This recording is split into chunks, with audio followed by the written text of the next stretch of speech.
que Grenoble Habitat? C'est d'abord un bien commun qui appartient à l'ensemble des habitants de Grenoble et de son agglomération. Grenoble Habitat, c'est environ 5000 logements payés par le remboursement des prêts d'État ayant permis leur construction et donc principalement les loyers des locataires. De nos collectivités, ce qui est reconnu au niveau national. Voilà le véritable enjeu de cette délibération. Notre débat aujourd'hui s'est déplacé, ou plus exactement, il ne porte plus sur la recherche de la meilleure solution. J'assumerai mes responsabilités, mais je ne voudrais pas non plus en assumer plus que je n'en ai. Dans les valeurs partagées dans notre majorité métropolitaine, cela est... Je vais quand même un peu mettre les pieds dans le plat là, parce qu'on attend quand même la réponse du maire de Grenoble et du groupe UMA. C'est vous qui avez demandé l'inscription de cette délibération. On lui a demandé de nous donner des explications sur les raisons de cette vente, dans la mesure où, effectivement, il n'arrête pas de dire qu'il faut des outils publics, et donc il y avait la possibilité d'un accord avec la métropole, et finalement, là, il nous propose une délibération de vendre à un acteur privé, sans garantie, ça a été expliqué d'ailleurs par la représentante des locataires, hein, sans garantie sur le devenir du patrimoine, sans garantie sur la gouvernance. Donc on avait hâte d'entendre ces explications, en quelque sorte, sur quelle était la motivation de cette vente. On a tous entendu les arguments des uns et des autres, c'est pas mûr. Moi je pense qu'on ferait mieux d'arrêter, de remettre l'ouvrage sur l'établi et de reprendre tranquillement les choses. Ludovic Bustos. Contre. Kéra Capdepont. Philippe Cardin. Contre. Alain Carignon. Contre. Carros Emmanuel. Pour 26. Contre 72. Donc la délibération est donc rejetée. Le résultat est sans appel en fait. Le montage qui a été proposé par la ville de Grenoble est vraiment rejeté de façon massive en fait par les élus métropolitains. C'est du 73% contre et 27% pour. Donc c'est dire, et quelques communes ont voté pour.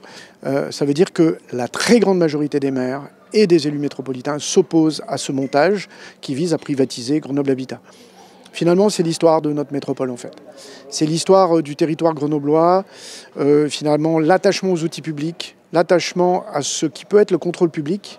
Bien sûr, clairement, j'invite aujourd'hui la CDC Habitat à actionner sa clause suspensive et à se retirer de cet achat, puisqu'elle a bien compris qu'aujourd'hui, il n'y avait pas de volonté du territoire pour accepter ce montage. Le secteur du logement, qui est la métropole, qui déjà, de mon point de vue et de notre point de vue, aurait dû racheter ses actions, aurait dû prendre le contrôle de cet outil, mais n'a pas souhaité le faire, il aurait été préférable que disant je ne veux pas le racheter, mais en fait, je vois qu'il faut adosser GH à un acteur stratégique du logement. Voilà, donc ça c'est dommage. La métropole aujourd'hui a un office public de l'habitat, hein, Actis, qui est en difficulté, qu'elle ne refinance pas, et là vient freiner cette fois-ci le développement de GH, au moins symboliquement, c'est dommage. Vous avez tous, membres de votre groupe, voté la délibération de cession des parts à Grenoble Habitat à Aldestia.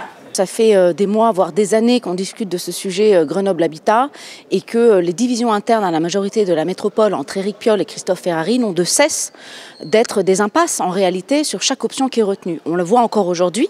Éric Piolle demande à mettre en délibéré une délibération pour acter et accepter la vente des parts de la ville de Grenoble Habitat à une société privée. Donc on voit bien que c'est un rejet massif, que la ville de Grenoble aujourd'hui est isolée dans cette envie de vendre. Globalement, Grenoble Habitat a besoin d'être recapitalisé de 15 millions d'euros. Christophe Ferrari a proposé cette recapitalisation à 15 millions d'euros. Et la société privée aussi. Donc on pourrait se dire c'est les mêmes offres. Mais quelle est la différence entre ces deux offres? C'est simplement que la société privée rajoute un chèque de 37 millions à la ville de Grenoble. Et on sait qu'Éric Piolle cherche des sous partout où c'est possible parce qu'il n'arrive plus à boucler ses projets. Il endette la ville, il augmente les impôts et maintenant il vend Grenoble Habitat au privé. C'est un nouvel échec cuisant pour Éric Piolle, y compris dans la majorité à laquelle il appartient.